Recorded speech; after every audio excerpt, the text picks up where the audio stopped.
WQAD's Good Morning Quad Cities continues. Our time right now is 5:30. Welcome back here to Good Morning Quad Cities. Thank you for joining us. We have team coverage this morning of the major flooding along the Mississippi River after a temporary flood wall failed in downtown Davenport. The HESCO barriers breached just before 4 o'clock yesterday afternoon, and this morning we have Storm Track 8 meteorologist Derek Sorensen in the Weather Center and News 8's Ryan Jenkins and Madison Connor on either side of downtown Davenport. We will get to them in just a minute. First, though, let's show you where the barrier broke as it failed at River Drive and Pershing Avenue, sending water onto River Drive. It could not be stopped yesterday, flowing up the block to 2nd Street. You can see how extensive the flooding was from our News 8 drone. Water was covering streets, cars, and pouring into businesses. Rescue crews evacuated more than 24 people. Fortunately, no one was hurt. The river, though, is still rising this morning before it's expected to crest this afternoon. Our team flood coverage continues now with News 8's Madison Connor and News 8's Ryan Jenkins, who are reporting live from downtown Davenport. So let's start off with News 8's Madison Connor around 2nd and Pershing Street on the east side of downtown where that breach initially happened yesterday. Madison? Good morning, John and Angie. That's right. Just after 4 o'clock yesterday afternoon, all of this water came rushing into downtown Davenport. You can see this is 2nd Street here, and it is completely covered at the intersection with water. There are cars still stuck in the water all the way down onto River Drive. There's actually a truck that is stuck and basically covered up to the driver's window in water. And you can see right there in that break is where the sandbags broke and the water came through. Now there are sandbags all over downtown right now trying to keep the water from getting into these businesses. Exit Realty over there is one of those businesses that have those sandbags up to both of their doors to try to block the water from getting in.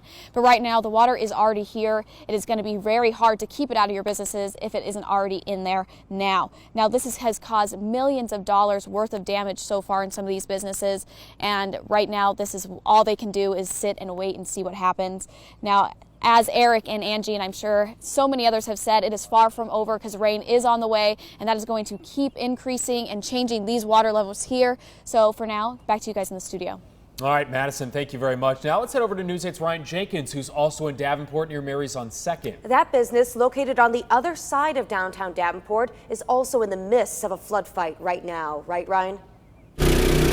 Yeah, that's right. It's very loud right now. Volunteers working through the night to keep these pumps running, to keep these sandbags up, and they're scooping water by buckets over this area. Now, if you take a look behind me here, you can see that traffic signals are still changing, and this gas station here is underwater. Volunteers trying to do everything they can to keep these resources going as they fight against the flood. I want to show you some of this video from yesterday. This video's from yesterday evening when floodwaters were rising rapidly. Inside this business, water completely fills the basement and reaches up to the window level. People rushing to try and protect this business from these waters. Many of them are volunteers. I got family members here, people I don't know, friends. It's amazing. Davenport's a good city. Now, the people here are showing resilience. The owner saying he will not give up. A quick note, this is the same business that was hit by a car last year. It was shut down for about 6 months. Another note, Krabby's in Coal Valley, a bar and grill, donated 90 gallons of gas to keep these pumps running as the fight continues this morning.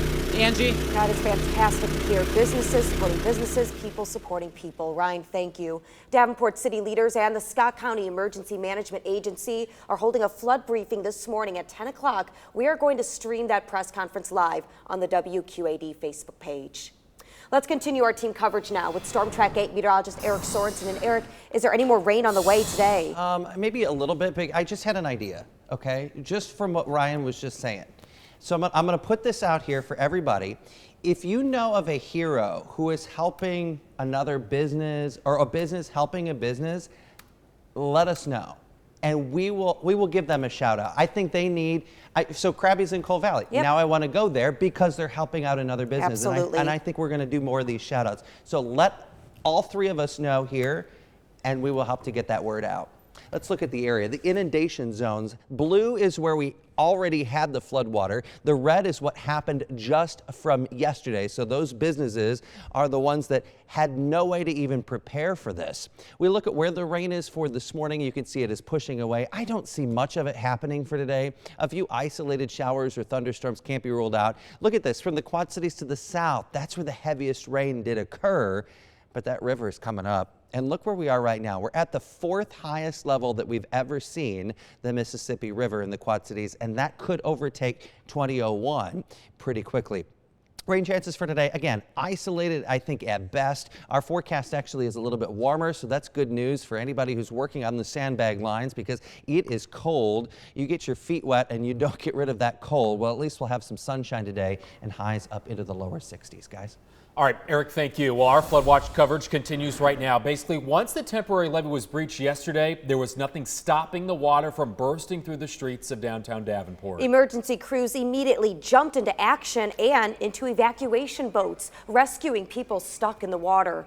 Once everyone was on dry land, evacuation crews went back out, taking stranded people home to gather their belongings.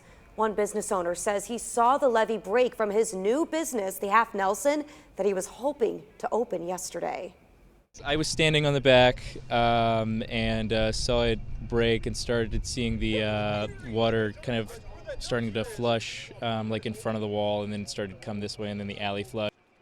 The American Red Cross has 2 shelters open for those impacted by the flood. There's one at Lincoln Fundamental School on East 7th Street in Davenport.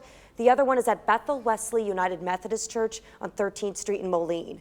If you would like to donate to help the flood victims, the Salvation Army is opening a donation center at 10 o'clock this morning at the Mississippi Valley Fairgrounds. Items they're accepting include water, non-perishable food items, Gatorade, new blankets and pillows, towels, washcloths, and any toiletries such as shampoo or toothpaste. A Rapid City neighborhood along the Mississippi is being issued a voluntary evacuation notice. Water covers all of First Avenue and has crept closer to riverfront homes. Some families using canoes to get back and forth as they make flood preparations. People are being told to use their own judgment on whether or not to stay somewhere else. Flooding along the Mississippi is forcing an annual event to be postponed. Tour de Brew was supposed to be this Saturday, but it's now been pushed back 3 weeks to Saturday, May 25th. The bike ride and 5K walk raises money for area cancer organizations. The time is 5:37. Still ahead on Good Morning Quad Cities Snack Mix. The 6 essential nutrients present in livestock feed. Bradley joins us for Ag in the Classroom coming up here in just a little bit. Eric? But first, we talk about the 4th biggest flood that the Quad Cities has ever seen. I'll let you know if the rain is going to be a problem over the next few days. We're leading the way with accurate flood coverage for you on the other side of the break. You're watching WQAD. This is News 8's Good Morning Quad Cities.